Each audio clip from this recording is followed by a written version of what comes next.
Welcome to How It All Started podcast in North Iowa. My name is Erick Nganyange. I'm your host. And my guest today is Mr. Regan Banks. Welcome to the show, sir. Thank you very much for having me here. Man, I've been chasing you around for a while. You're a busy man. You know, first of all, I want to say thank you to you for hounding me and tracking me down. And, you know, you and I had talked so many different times on this subject that I'm about to say here is basically, you know, telling my story. You know, everyone in this world has a story to tell, and some people are afraid to tell it. Some people don't want to say anything. Some people don't know how. Some people are going to either be defended or accept it. But a story is a story. Yeah, why do you think some people are afraid to tell their own story? Do you think it's a judgment?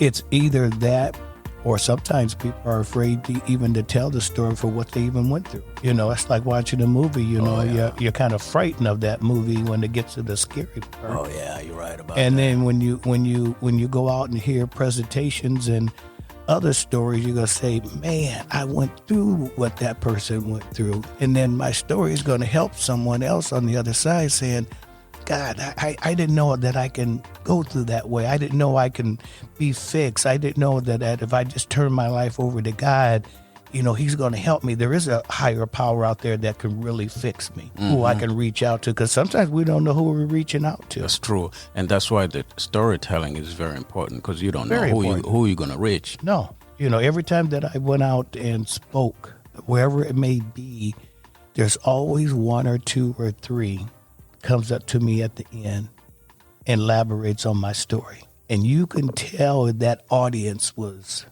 tentative by listening, by coming up and talking to you at the end of the presentation, the conversation. You know, wow, I went through that. You know, I didn't know you went through that. Yeah. You know. See, that's why I told you, man, I'm not going to stop hounding you until we sit down and talk. But like I said at the beginning, man, I thank you, man, because you did your job. Let me see. I had to. And, you know, it was tough because, you know, and you know, I am a very, very busy person. Yeah. But I thank you for staying on top of it. Yeah.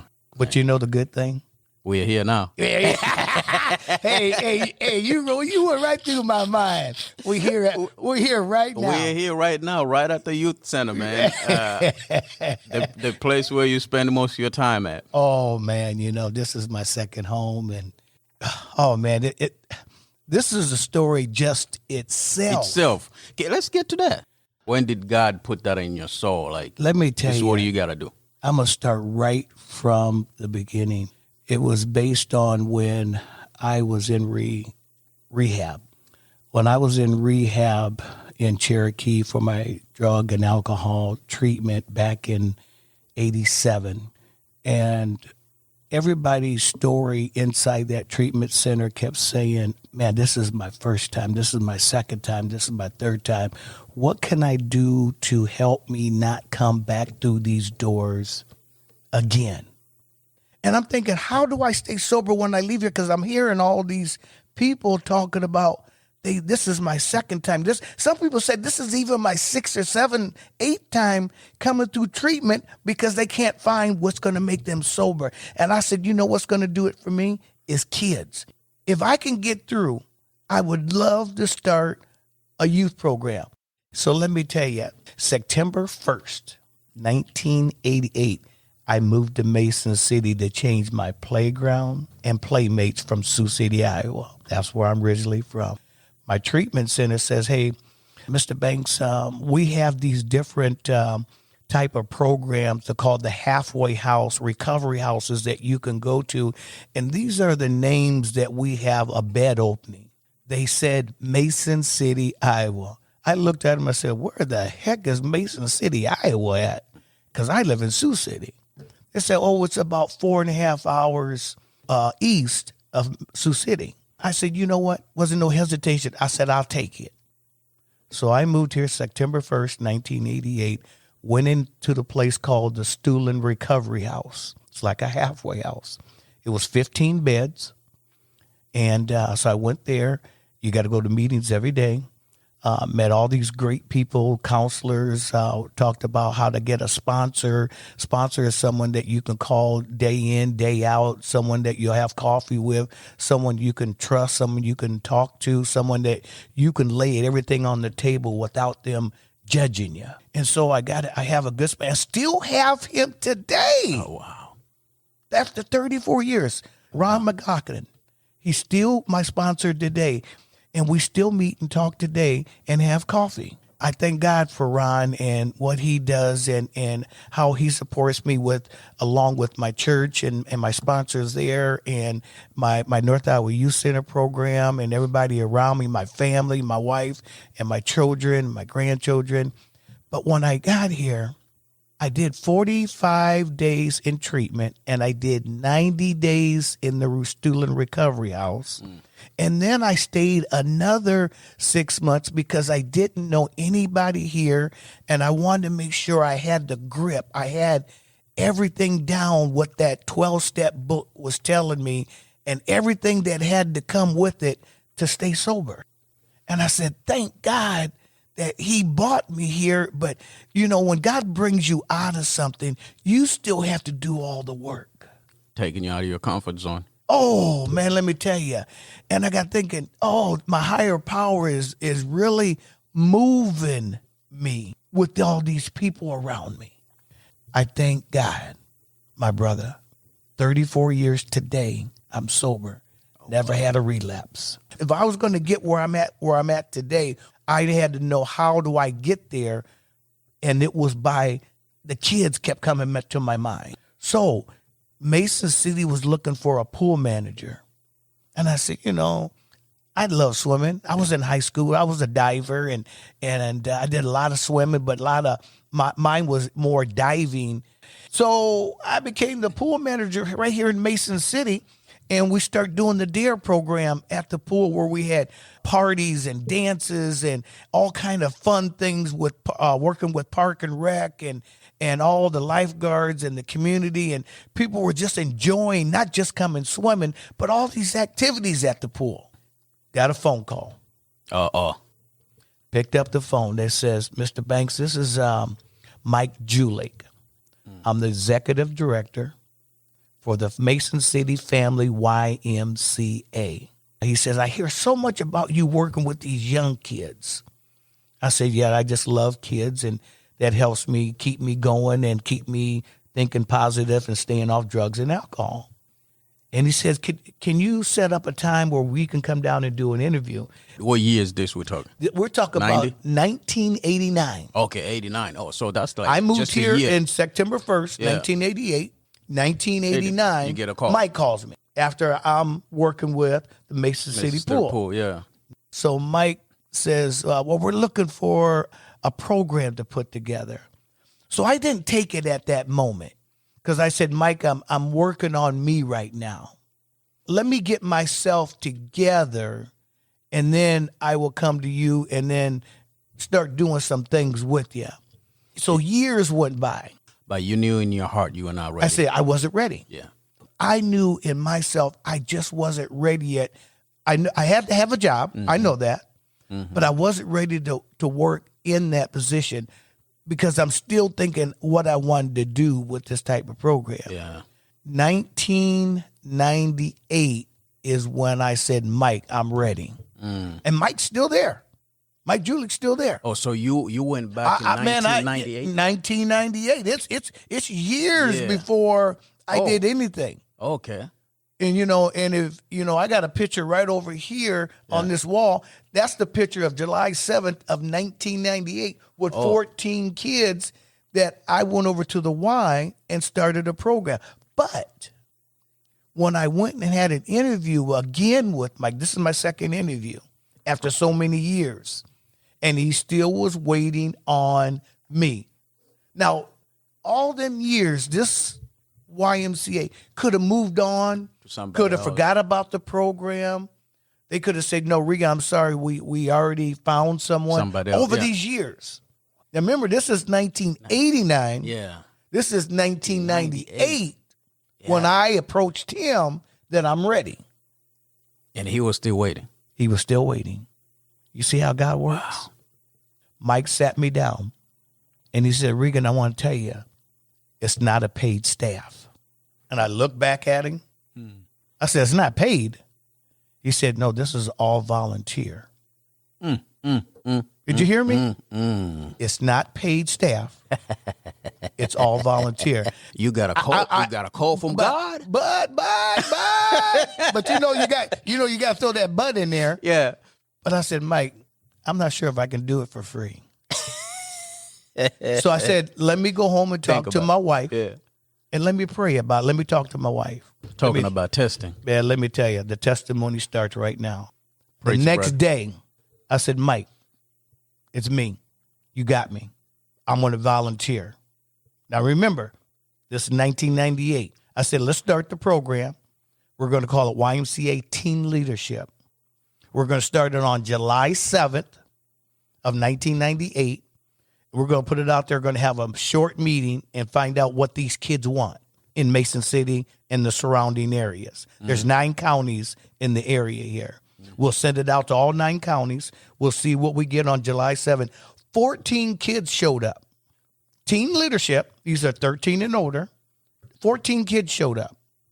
Mike Antes was one of the instructors there, workers there. Chris Dietrich is another worker that was there. And then the executive director was Mike Julik. And then Bob Johnson was also like a volunteer to come in and support me to get the program started. July 7th. July 7th of 1998 was our first night. Did you pick that date for a reason? Or it just happened? It was just a random date. It was just a random day. He said, Regan, let's start it in whatever that time was in June.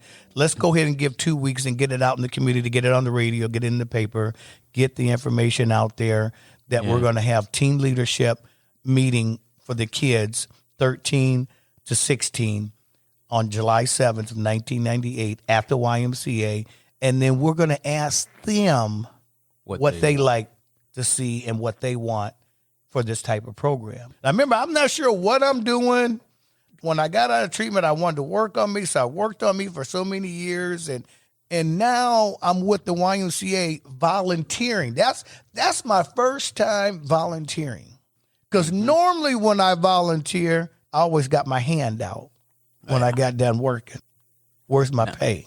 You say you got a call from God. Call from God. There you have it. Because most of the time we think the call from God comes with the bag. Thank you. Thank you. Because when God calls you, you know it's real. And you know you're not going to be alone. Now, this is where it all started, right here, where we're sitting right now. Yeah. You're in a building, when I get to it, you're in the building where I started this July 7th of 1998. 1998. Now, I'm going to drill that number into you bad. Yeah. Because when we started this program, over the years, this program this year on July 7th of 2023, celebrating 25 years. Wow. That we've been running this program from the YMCA Teen Leadership. We changed the name in 2005 to the North Iowa Youth Center. When we was with the Y was so many years, we have grown and got bigger and broader and wider in our community. We started a program called the YMCA Teen Leadership. That was the older group. And then we called the junior teens. That was 9 to 11. Okay. And then we dropped down to the 5-year-olds. It was called the YMCA Awesome Youth Program. When I first started this program, when Mike called me in way back, he said, Regan, you ain't going to last maybe a couple of years. He said, I just want you to know that. And he still looks at me today and just smiles. He says, you may only last 2 years because of volunteering, funding, grant writing, and all that has to come with it to keep it going. And I'll say it again, July 7th of 2023, we're going to be selling 25 years of the youth program. And you run this thing based on volunteers? Volunteers, donors, grants, giving. There's no paid staff here. The board of directors, we got 7 board of directors, and we got all volunteers. and I'm a volunteer. And there's nobody that gets a paycheck. It's all strictly volunteer. Yeah. And I have one lady, her name is Marianne Kittner. She's been with me for 24 years, and she's still here today volunteering. So this is what we are looking for in the community, to stop in, contact us. Again, 138 5th Street Southwest.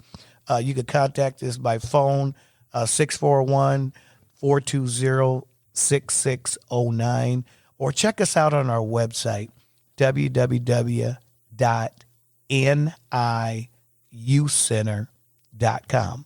How many kids you think you touched in 25? Over 8,000 kids that we had through the program. We still got it in number today. Wow. Did you hear me? Wow. From mentoring, tutoring, after-school programs. We have pictures that we have like 200 to 300 kids in each picture. We go on field trips. And when we go on field trips, kids have to do like 5 community service projects before they can earn to go on a trip. So what we try to teach our kids is the basics, the core values: respect, caring, honesty, and responsibility.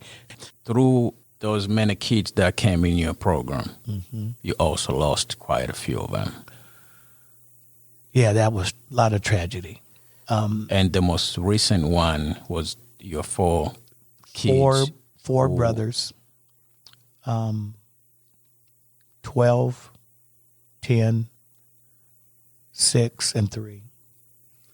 They were caught in a fire. Yeah.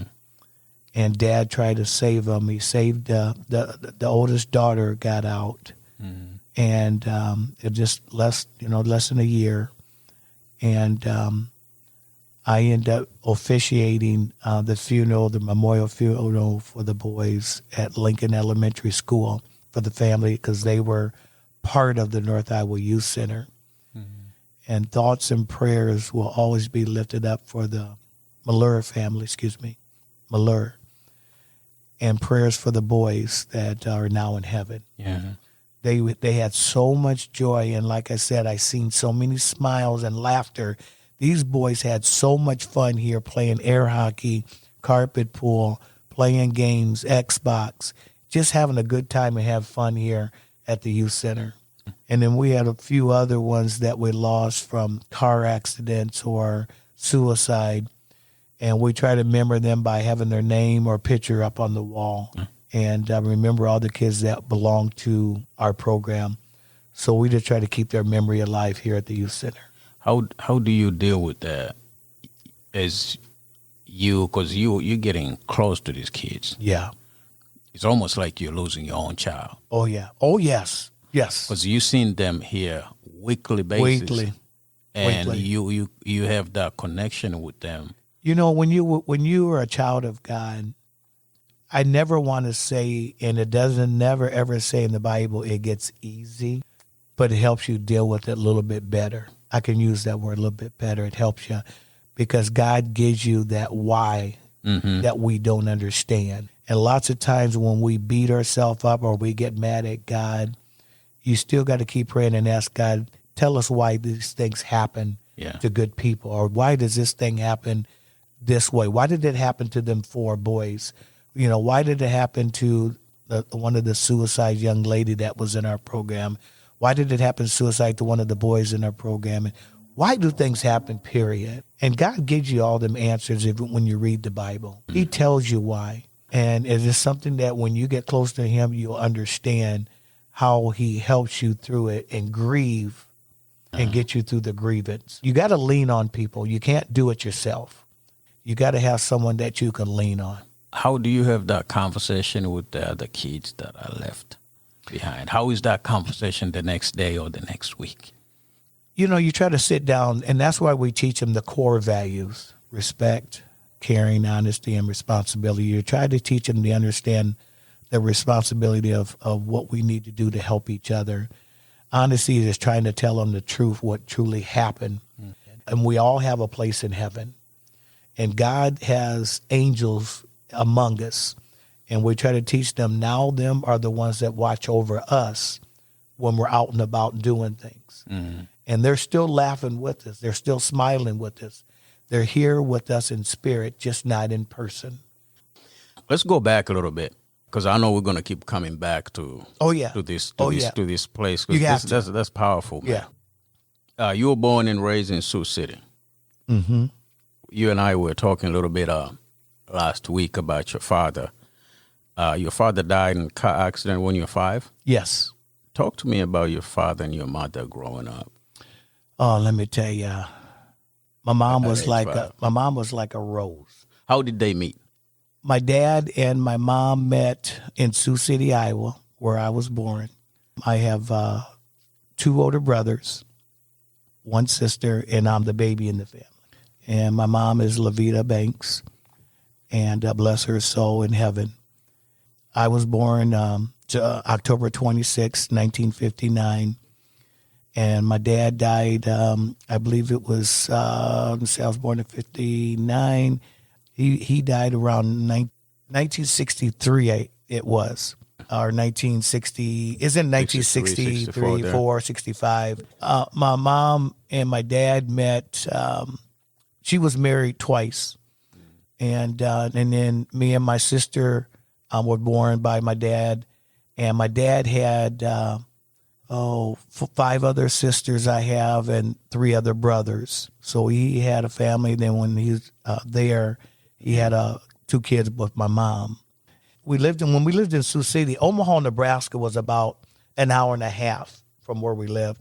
And my dad was an alcoholic. When I look at that, they were all drinking buddies. And each one that was in that car, they all had quite a few kids. Each one of them did. They betted someone that they could make it from Sioux City to Omaha in an amount of time. And when they took off down the highway on I-29, they hit an embankment just right outside Sioux City. Didn't even really get out of Sioux City. And when they crashed, it crashed pretty bad where they were all in body bags and nobody could view the body or identify who they were only by maybe the ID or something like that to identify each person. I saw that picture, man. And I showed you the picture of the car. And at that time, it was a hush-hush type thing where we didn't really know who our dad was because we was too young, number one. And number two, my dad and mom, they wasn't together at the time. My mom was most of a single parent that raised us. And I didn't know I had more siblings until I was around 14 or 15 years old. On your dad's side? On my dad's side. Because he had what, total of 16? Yeah. Okay. But the key thing of this, we used to go down to each other's house and have Christmas when we were little and didn't even know it. You hear me? But our moms were good friends. They knew it. They knew it. Yeah. But they wanted to keep us together, but they wouldn't sit us down and say, you guys are brother and sister. But we always had Christmas. So, it was a blessing because, today we are so close family because now my mother, my dad, my oldest brother, and my other brother that was in our immediate family, they have all passed, and I'm the last one left as the baby in the family. And my mother, bless her soul, she was a baby of 13 kids, and she was the last one. Oh, really? Of her one. She passed at the age of 94. And she lived a blessing life. And she was all about church life. She was all about reading the Bible. She was all about God and God first, that we all should believe in. God is always the head of my life and first in my life. Is that where you got introduced to God? Through her? Yeah, through her, because she made sure we was at Sunday school. She made sure we was at church. And then when I got older, she always made sure, I don't care what you do on Friday and Saturday night, you're going to church on Sunday. Yeah. So if you stay up and you come in at 2 o'clock in the morning, guess what? You still going to church at 11. No matter what I did on Saturday. And she said, you better not be staying all night at people's house because you live here, you're coming home. If you want to stay all night, it was on a Friday night. Saturday and Sunday morning was church time, no matter what, if you lived in that household. So when did you actually find out your dad passed? I say probably around 16 years old, because I'm thinking my dad somewhere Oh, okay. Still here. Oh, wow. So your mom did not even let you guys know. See, again, no one talked about it. So you know how sometimes you want to, what's going on here? You know, I was raised through the boys club, and you see all these dads, and dads are supposed to be your role model, a father figure. Yeah. That was, I was looking for. So my uncle, Frankie Williams, he owned a judo and karate school. And so I got involved in judo karate. I'm a brown belt in karate. Oh, okay. And judo. And I did that for a number of years, and a whole family was involved with judo and karate. And my uncle was a Golden Glove boxer. My brother was Golden Gloves. And then I hit top notch as Golden Gloves in 1976, as I was honored to be down in Norfolk, Nebraska, and to be part of that. So we all went through boxing, judo, and karate through my uncle. So sports is what really kept me active. And the boys club, and around 14 years old is when I started experiencing smoking marijuana. You know, but I was looking for my dad. Okay. See, I was looking for my dad, and still didn't know my dad was dead. So it was a long time. When I really knew my dad was dead is when I kept searching and searching. And then my oldest sister, we finally met on my dad's side. We had a family reunion, and they invited my sister and I. My sister couldn't go, so I went. And I got the chance to meet his side, the family. And it was just him and his sister that was in the family. And I had a cousin named Galen Stokes and his brother, James Gregory. And they said, Regan, you're our cousin. I said, I'm your cousin. He says, your dad and my mom are sisters and brother. What do you mean my dad's sister and brother? So my sister, Tanya Wilson, she sat me down and she told me the story. Who I was, who my dad was, what my dad was like. And this is at age 14? Nope, this is when I was probably about, I'm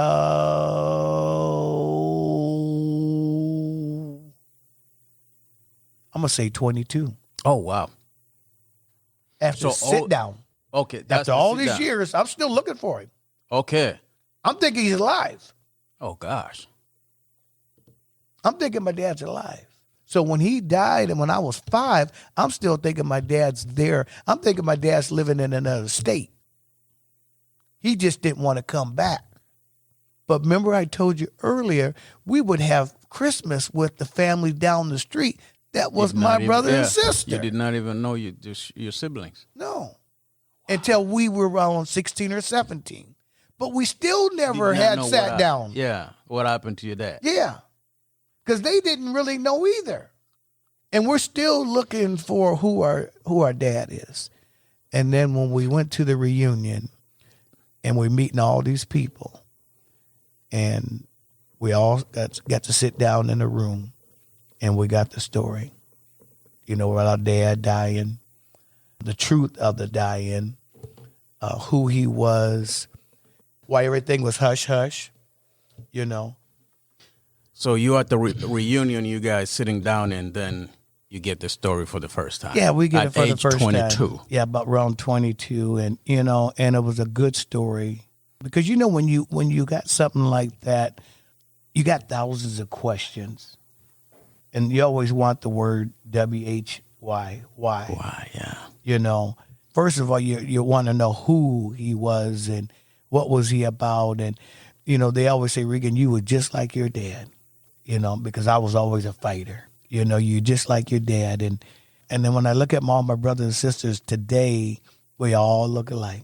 Oh, wow. You know, yeah. But just didn't really truly know it. We know it now, so we embrace each other more than we ever did way back then than we do now because we know deep who we are. Yeah. So from age 5, your dad died. You go through your whole life. You think this guy still exists, but you just don't want to come back. Mm-hmm. And then at age 22, there's a shift there that, oh, actually your dad died a long time ago. Were you angry at him until that time that you find out actually, well, I should not be mad because he was dead? Definitely. I almost could say I wasn't sure what I was because them are feelings and I didn't know what feelings were. Only thing that I was looking for, who's my dad? My two brothers were older, so they really wasn't there to role model me. My sister was like she was about 3 years older than I was. So I had a sister that was more close to me than my brothers. Because both of my brothers, I mean, I'm talking about they were a lot older. So I didn't have that. So when my uncle stepped in and introduced me to the judo and the karate and the boxing and all that stuff, and then I started in the boys club was really my foundation because all the boys that I ran with at the boys club, guess what? They did not have a father. None of them had a dad. Wow. None of them. None of them. Everyone that played on the basketball team, there might have been one or two, a few, but I'm talking about the majority, no one had that. And that's what the boys club stood for. You come and you get role models and man role model. Man role models, you do fun activities, you stay active, you stay involved so that the drugs and alcohol you can stay away from. But it seemed like I got more problems because you was always looking for attention in the male figure role model, right? Yeah, but I think at that time, how old were you when your uncle stepped in? I would say probably about when I was 9 years old. Okay. 9 years old. I mean, it's early enough, but not early enough. Yeah, because I mean, once you start getting to that age, you already formulate something in your mind. Yeah, and around 9 years old, because I look back at a couple of pictures of me in judo. I'm 9 years old when my first tryout for being in judo. Now, was your uncle consistent in your life? He was consistent. Good.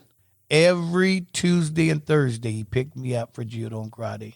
And I was in judo and karate until I was about 15, until I started getting in trouble. So the 15, that's when you start getting in trouble. You start experiencing smoking. Because my mom had to send me away for a year, but she didn't send me to like a boys and girls home. She sent me to my brother, where I went to San Francisco for 1 year to live with my brother to get back on track, because I had a brother that was strict. Okay. Did that help? No. It helped for a short time, but when you're not used to being around where you have freedom with my mom, but then I go to my brother where he was really strict, he put me back on the right track, because when I went to California, San Francisco, I went to school for 1 year. I'll never forget it. It was Aptus, I think it was ATI something, high school or junior high for 8th grade. I went there for 14-year-old, and then I moved back to Sioux City when I was 15, and then I went to 9th grade at West Junior in Sioux City, and I started getting into sports there, and then I played basketball. I'll never forget it. That year was probably the best year ever at 15 playing sports, because we won the championship undefeated. Okay. And I was point guard. So it was great year for the winning of the basketball. Correct. But was it a great year personally for you? Yes. Okay. Yes. I was still in and out of trouble, but it was more focused because I was in sport. If I knew I was going to be in sports, I got to stay out of trouble. You got to have good grades to stay in sport. So my grades were good because I was playing football, and then I was playing basketball. Then I ran track, all in 9th grade right in Sioux City. After I left my brother for 1 year in San Francisco at the age 14, and then 15 and 16 and 17, and then when I graduated 18 from West High, then I got involved again strongly with drugs and alcohol. So the alcohol came in your life later? Later. How long did you struggle with the drug and alcohol? I didn't really get involved back with alcohol and drugs until after high school, after my 18th year, and when I graduated in 1978. And then I moved to California again to go out to college. And then I was almost killed in California. I went to radiology school in L.A., and then when I was out there, I was almost killed in a car accident. And then I was in the hospital for a short time, and then my mom came back out there again to get me, to bring me back home. And then I got caught up in drugs out there for a short time, but more drugs and alcohol got involved when I moved back here. Still the same drugs? Same type of drug, cocaine, marijuana, drinking. Didn't do any pills, didn't like pills, things like that, like downers or anything like that. My drug of choice was cocaine, shooting it, smoking it, and marijuana. And then I became a big drug dealer. Oh, really? In California? California and here in Iowa. In Iowa. Oh, in wow. Sioux City. Okay. So you were selling and using at the same time. And that got you into trouble with the law. Boy, did that get me in trouble with the law. I mean, so much trouble. When was the first time you got arrested? I would say probably the age of 21, in and out of jail. For selling? And that's what they kind of say. You was like my daddy, because I was always fighting. Yeah. I was going to jail mostly for fighting. Until I got busted at the age 26, 27 for selling drugs. And it was more just using, selling, and being a user because I had it. Yeah. Right there. Oh, yeah, because you're selling, yeah. Yeah. And then when you become a user, I start getting so addicted to it. Mm-hmm. And I start looking so bad where I had good weight on me. Like I said, I played all these sports and, and all that. Your mind starts to lose what you're doing and thinking. Only thing you're thinking about is doing drugs. Yeah. That's all you're thinking about. Wow. You ain't thinking about nobody else. You ain't thinking about nothing but to get high. So at age 26, how bad was it when you got arrested? Were you looking at the stiff sentence? Stiff. I mean, because I was already had 2 felonies by selling drugs. Oh, at that time? At when that you got time, the big when bus? I got the big bus. Okay. And then I was facing probably about, I think it was around 10 to 15 years. When they busted me, they watch you for a long period of time. And then they got to build their case. They got to build who came in. So they got all these pictures of people coming in and out, in and out, in and out. It was a life turned upside down. You do that crawling back to my God, my higher power. And I know he hear this story all the time. If you get me through this time, one thing, just one more time, one more time, yeah, I'm not going to do it no more. You hear me? Yeah. You say that over and over like a broken record. If you just get me through it, God, I know I did wrong, and I know I did my family wrong. I know I did I had a daughter at age 17, and she was a little baby, and I was taking care of her and my girlfriend at that time. I didn't know what was going on anyway because you're young. You're young. Yeah, you're young. 17, yeah. And then when I turned 26, my daughter's about 5 or 6 years old, and then now I'm trying to be a dad, but I'm doing it the wrong way and not doing it the right way by having a 9 to 5 and going to work and going back to school. Yeah. All that. Yeah. So at this time, you did not have any 9 to 5 job. No. Your job was selling drugs. So your first 2 felony before you got busted at 26 was all drugs. On drugs. But at that time you did not plight to God like, just get me out on this one. Well, you always did that every time. But then when you got you off, you went back out. Right back to the same thing. Because it was easy money. It was easy money. That's what you think about. How easy it is to make $1,000 in 5 or 10 minutes versus going to wait for 2 weeks for a check. Yep. Now you're 26, you're looking at this, you'd be like, okay, this does not look good. No. When did it click in your mind, like, I need to change? God talked to me. Were you in a cell? No. I was in my mom's bedroom. In the bedroom at my mom's house. Yeah. And I was praying on my knees all by myself. I'll never forget. It feels like it was yesterday. And I said, God, I know I said this so many times, is get me through and I won't do it again. This one here is deep down, got it, and I don't want to do it again. I'm just done. This is age 26. Mm-hmm. Now listen to what God did. I called my brother, and I told my brother. One in California? No, he was in Sioux City at the time. There was one in California and one in Sioux City. And I said, I need help. Can you help me? And I'm crying. Mm-hmm. He said, what are you crying for? And I said, I just did so much drugs, and I have to stop. I can't stop. I need some more help. He took me up to Mercy Hospital in Sioux City. They put me in a detox. Yeah.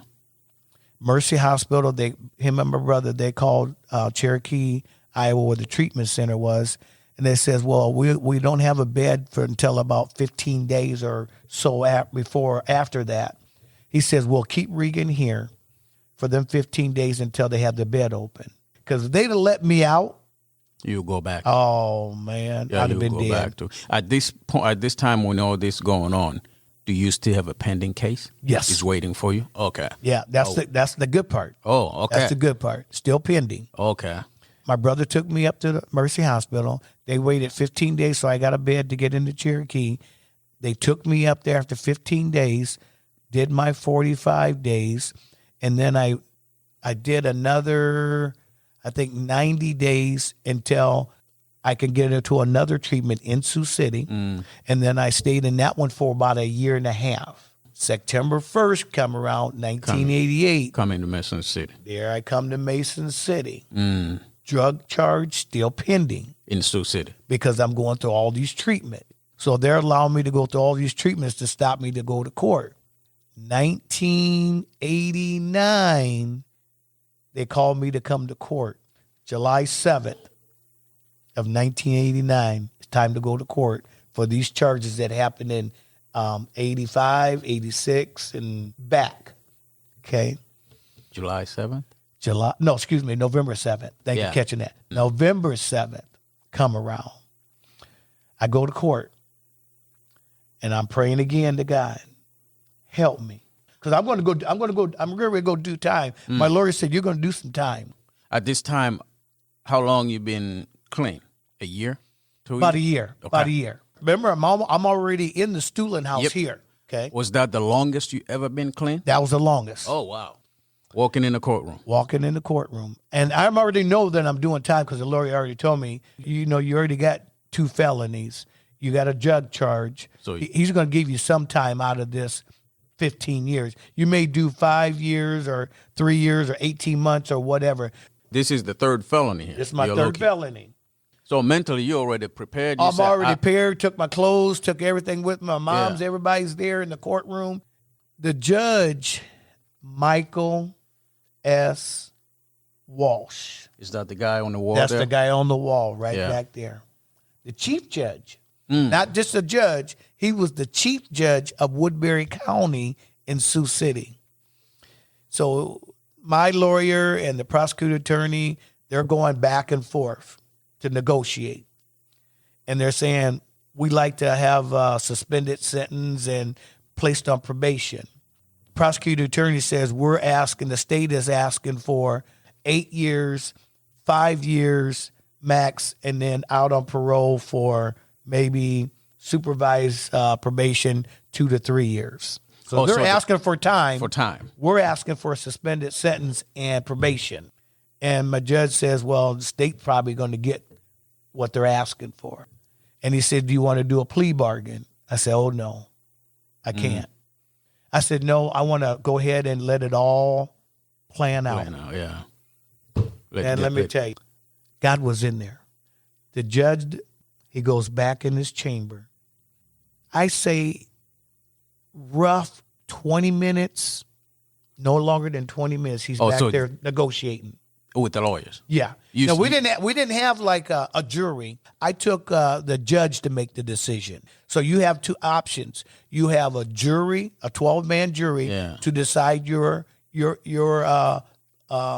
Your case. Yeah. Or you have the judge decide. Oh, wow. So you either do 12 people, or you do one person, the judge. I took my cards through God and had the judge decide. These are the words. Mr. Banks, would you please stand? I turn around, look at my family. You know, you say you love them, throw them a kiss, Yeah. you know, and so forth. I turn around. He said, Mr. Banks, after my deliberation, something spoke to me in the back room. He said, only thing that I can think of, it was an angel that spoke to me. And he says over and over and over and over and over and over. And he tells you today, Michael West Walsh, give Mr. Banks one more shot. That means give him one more freedom. Give him one more chance. This is the judge. Remember, drug charge, facing 10 to 15. Prosecutor is asking for 8 years to 5 years, supervised vision after I get out. He said, Mr. Banks, we're going to give you 2-year probation. Did you hear me? What? 2-year probation. And everything's going to be suspended. No jail time, no prison time. I just let out in a big cry. And I just kept saying, thank you, Judge. Thank you, Judge. Thank you, Judge. Thank you, Judge. Thank you, Judge. Thank you, Judge. I just kept saying it over and over and over. Didn't know what else to say. But thank you, Judge. He says, something tells me there's something in you right this moment. So God works through you for what you're doing. Remember, I'm already sober a year because I'm in the Stuhlin house in Mason City. Got a job. And the judge knows this. And the judge knows all that. But my lawyer, Mr. Banks, got a job. He's been on there every year. He's been there every day for a year. And he's sober. Yeah. He's going to his meetings. He's got a sponsor. He's doing everything he should. But he said, something keeps telling me to give you one more chance. Mm-hmm. And that's what he gave me, 2 years probation. What is going on through your mind? Because that's completely something you did not expect.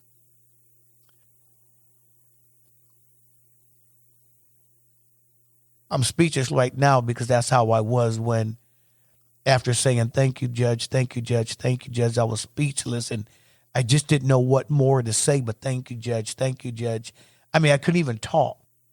And the lawyer had to sit me down and calm me down because that's all I kept saying. And then it was more vague where I looked at the judge and he said, Mr. Banks, could you stand one more time?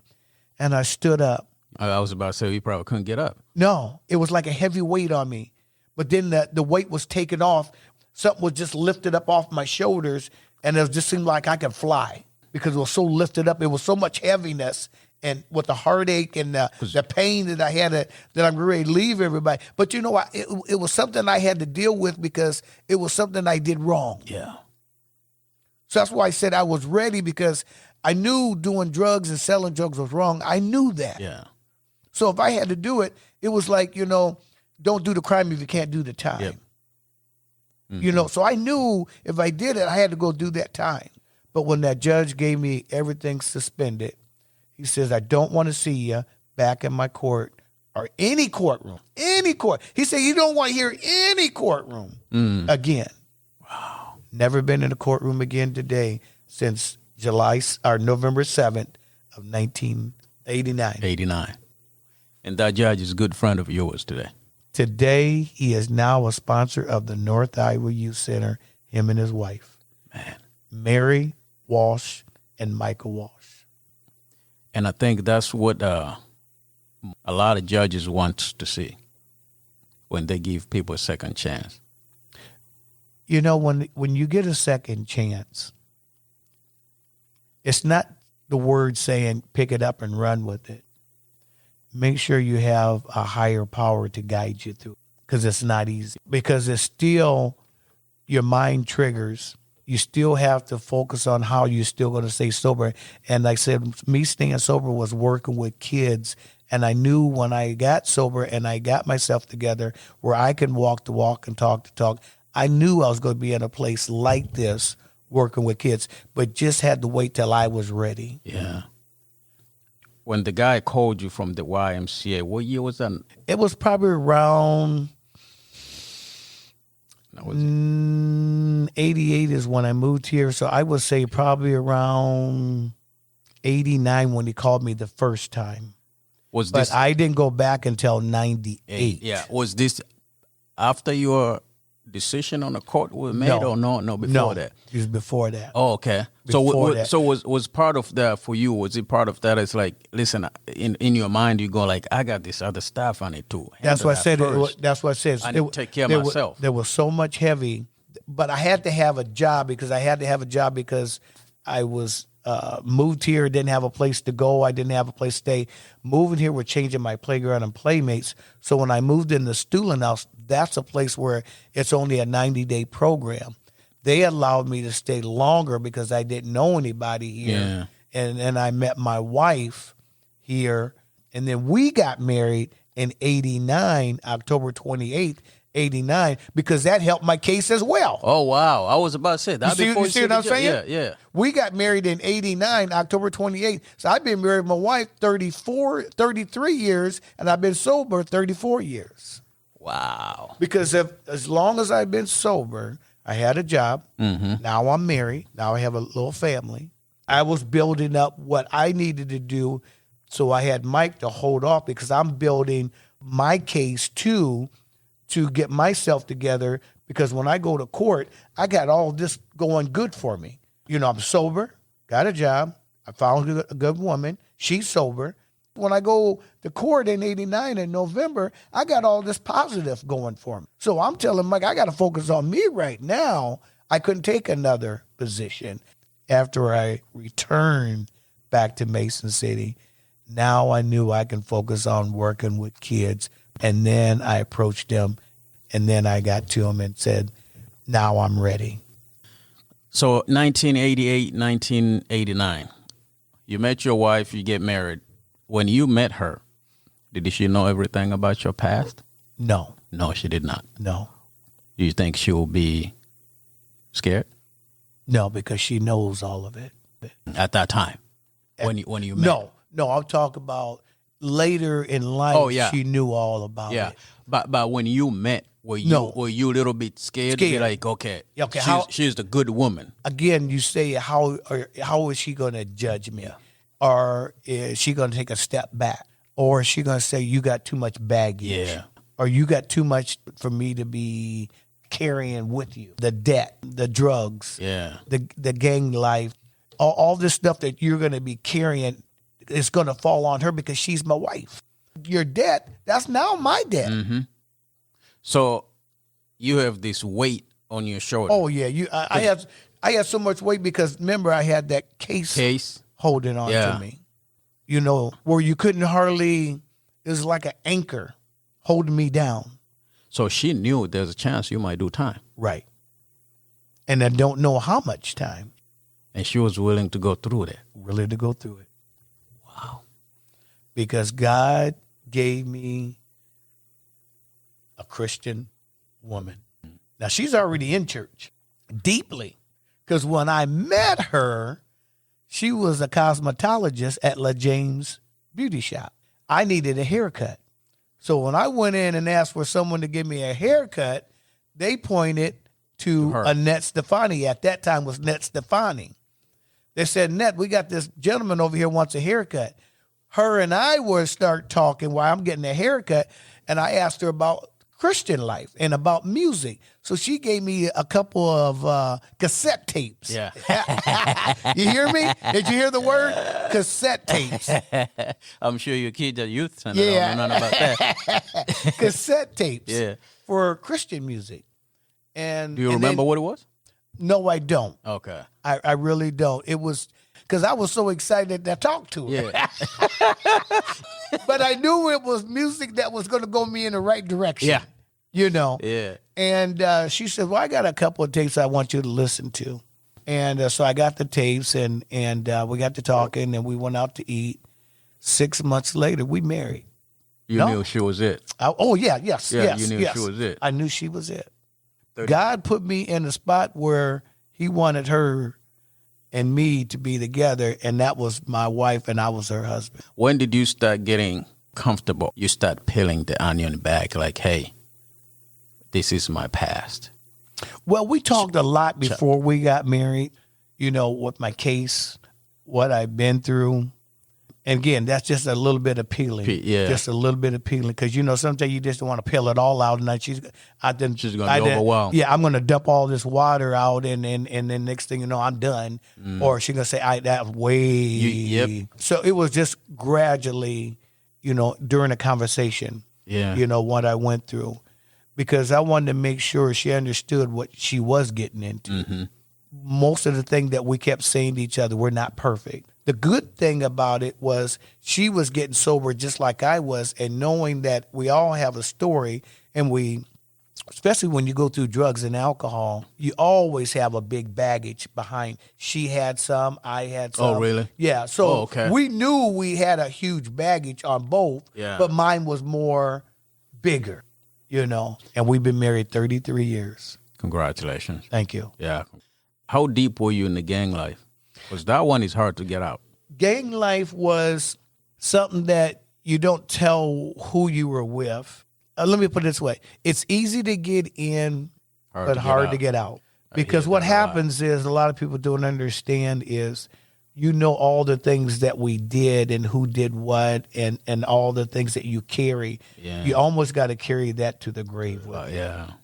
You just ask God to forgive you. It's called Make Amends. It's in the 12-step program. You ask God to make amends to all the ones you harmed and endangered. When did you move to Manly? Probably right after we got married in 89, because like I said, I moved to the student house in 88, and then we got married in October 28th, 1989, and then right after we got married, I moved to Manly. Another part of your life, you start getting involved in politics. You became the first black mayor in that little town of Manly. The kid from Sioux City was strong in drugs, was facing many, many years in prison. His life was chaos. And here we go, become the first black mayor of the small town. That's a dream. And the reality was true. Everything that I did, how I told you about, I got a phone call from the YMCA because they heard about me. Same thing as becoming the mayor. I got a phone call from a group in Manly. They said, we'd like you to run for mayor. There's a mayor position coming up. We'd like you to run for the city. Now, I'll tell you, I had nothing to do with politics. I was a drug dealer. Had nothing to do with, how to run no city, how to do anything and do, work with a budget. And all of that. That was all, once I was in there, that was something I had to learn. Yeah. Well, by the way, I got a committee together, and the committee came together, and we did a couple fundraisers to raise money to get banners and get information out there and brochures and all that, what I was going to do and what my goal was and so forth in the community. And now I'm going to meetings for about a year to get an oversight and overview of what mayors do and how things work and how the city operates. So the election was coming up in November of 2003. You become mayor in 2004 when January come around. So in 2003, I was elected mayor of Manly, Iowa. And then I took over office in 2004 to 2008. So it's 4-year term that I did the first year. You were able to become a mayor of Manly because there's another interesting story there. Iowa governor pardoned your felonies. That is correct. What you have to do is you have to apply for a pardon, a clemency. And some of us may know what that is where if you have felonies, and if you have a felony, you can't work for the state, you can't work for the government, you can't own a business, you can't carry a firearm, you can't even vote if you have a felony behind your name. And so I applied for it, but it took me about 12 years before I received that pardon. So what you have to do is you apply for it, you have to go to the prosecuting attorney, you have to go to the judge, did the case. You have to get a lot of letters. You got to go to the sheriff's department. You got to get all these letters to write letters about your character, things that you do in the community and what you're doing for yourself after you become sober. And all these letters went down to the governor. So in Iowa, we have Governor Bradstead, we had Governor Colvett, and we had Governor Vilsack that was in the office. And so we went through 3 governors before I received a phone call from Governor Vilsack's office. And they asked me to come down in 2001. They wanted me to come to this meeting that they had. So my wife and about 5 or 6 of my volunteers from the North Iowa Youth Center, we all journeyed down to Des Moines, Iowa. And they presented to me my pardon from the Governor Vilsack and the Child Advocate Award at the same time. Wow. And I didn't know any of this was going on. You talk about the biggest surprise ever. So that was the opportunity to open the door for me to become mayor, to run the North Iowa Youth Center as a business, as an organization, and do the things that I do now because I work inside the correctional facility. I work at B.G. Clark. It's a halfway house where you go to prison or you go to jail and you're court ordered to come to B.G. Clark. So if I had a felony, I wouldn't be able to be where I'm at today, becoming the first black mayor of Manly. And again, 2004 to 2008, I got out of politics. I ran again, became city council member for a year. And then the mayor, he resigned. They put me in that position. I won again. I won 3 times as being the mayor of Manly, Iowa. So I served about 8.5 years as the mayor of Manly, Iowa. And you work as a paramedic for 18 years? I worked as at Snell's Ambulance Service. I worked 18 years as a paramedic. Let me take that back. I worked 14 years with Snell's Ambulance. They closed their doors. I worked 2 years with Iowa Falls Paramedic, and then I worked 2 years with Forest City Paramedic, and then I retired from there after 18 years. From 0 to 25. If you write your life from that point, and you don't write anything on the second portion of your life, that kid right there, forget about it. It's worthless. It's not going nowhere. It's done. Done. 2 felon, third one on the way. Put him in a box. Lock him up. Lock him up. Forget it. If you write a book and that 25 is the last chapter, and you ask anybody, tell me where this kid is ending up, most of us, we're going to be like, that's the recipe for prison. Or he's probably dead. Dead. And then when you go to the part 2 of your life from 26 to now, it's like unbelievable change. You sit here right now, you look all that back in your life. Do you see yourself here? When I look back, no. When God gives you life, he already molded you and shaped you in the image that he wanted you to be. He knew from the day one what I was going to go through. My trials, my tribulations, what I was going to face. From the drug dealing to being the mayor, running the North Iowa Youth Center. But you know how sometimes they always say, you got to go through a storm before you have peace. They say joy will never feel so good if it wasn't for pain. No pain, no gain. I had to go through all that before I received something because I still can't believe today. There's still sometimes in the moment I'll pinch myself thinking I'm locked up and I'm having a dream of all the things I'm doing right now. And just like you said, if I didn't write any more between that 0 and 25, where would I be? Would I think I'd be No, because I'd have been locked up and thrown away the key. That judge could have made a whole 362 as well as I did and says, you know what? We're just going to give you the 8 years. And then I wouldn't know where I'd be. But all through the grace of God and his mercy, He saved me. Yeah.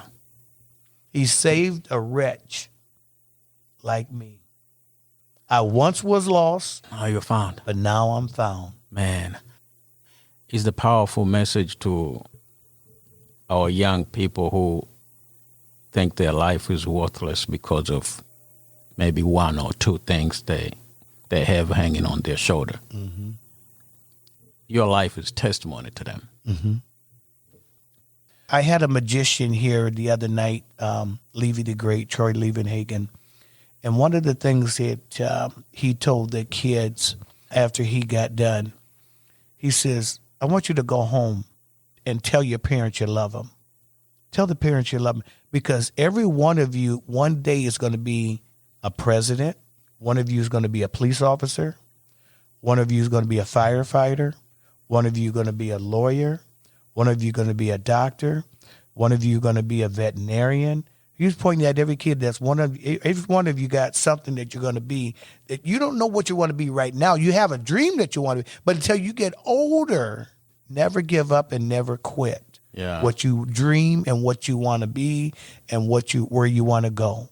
Because every one of you are special and nobody can take that away from you. Somebody told me this a long time ago. God never created two people that are identical. I don't care if they're twins. Yeah, everybody's different. Everybody. So if you don't live your truth, you're spitting at God. That's right. Because that means you live in somebody else's life. That's right. You have 8,000 children that came through these doors. Came through these doors. And you have no idea how much you impacted them. You know, the key thing about what we do here at the North Iowa Youth Center is how when we impact these kids, when you see their smiles when they walk in the door, we see their smiles when they leave here. And most important is when they get older, how they come back and say, hey, Regan, you know, I did this and do that. You know, we're just part of their life. We're just you know how you got a circle and you got a piece of pie in the circle? We're just a piece of pie in their life that instills in them how to learn how to be a better young adult. And if you can instill in that one person, and we're not going to save everyone. I'm also a minister as marrying young people. And I married 3 people, young kids that went through our program that never knew each other when they first came here to the youth center. Oh, wow. Never knew each other. One could be, and when you look at the pictures, they're sitting so far each other because they never knew each other. But when they got older, they met each other, and now they're married today with kids. And I married them through my program. That's good. Congratulations, man. 25 is not a joke. No. Yeah. You know, I just thank God again for all the sponsors, everybody who tribute, all the parents, all the kids that were involved, all the volunteers that put time and effort to make this. I could not done this without anybody, starting with my Heavenly Father and everybody around me to make this successful for 25 years. Everyone. Don't want to leave anyone or any name out, but thank you to everyone, the bottom of my heart, from my wife and I. Say, I call this a church service, man. Today. Amen. Amen. Man, anything I left out? Well, let me tell you a little bit about my church. I belong to New Bethel Missionary Baptist Church in Manley, Iowa, 814 North Grant. Now, before you go into that, that's 100 and some years old church. 105 years. 105-year-old church. 105 years. Black church. Black church in Manley. Wow. Now, this whole time that I was out there on drugs and alcohol, I was always in church. You know, I may got high, did the wrong thing, did things I shouldn't have been doing, saying things I shouldn't have been saying, but I was always at church, being a hypocrite. I knew I wasn't perfect. I knew I had to turn my life over to God sooner or later and let everything go. It's like the word saying, let go and let God. He would direct your path. So when I did all that during the time I was on drugs and alcohol and violence, but when I moved here and married my wife, we She was already at New Bethel Missionary Baptist Church. I had joined St. John's Church right here in Mason City for a short time. And then I transferred to New Bethel, still training as a deacon. I was in training. But all this time I'm here in Mason City, though, over the years in 88, I'm done with all the cussing and the drugs and alcohol. So remember that part. And then I became a deacon. And I've been deacon now for about 6 years. To Pastor Fred Gillespie ordained me at New Bethel. And what a deacon is we go out and we do a lot of praying with sick people in the hospital, people at home, doing communion. I marry people, I do funerals, did a lot of funerals now, and doing in the community and praying for people and keeping people prayed up through our church. We have a pastor from Des Moines, Iowa, Pastor Robert Emery, and our first lady is Marilyn Emery from Des Moines, Iowa. And I'm also a Sunday school teacher. I'm a superintendent.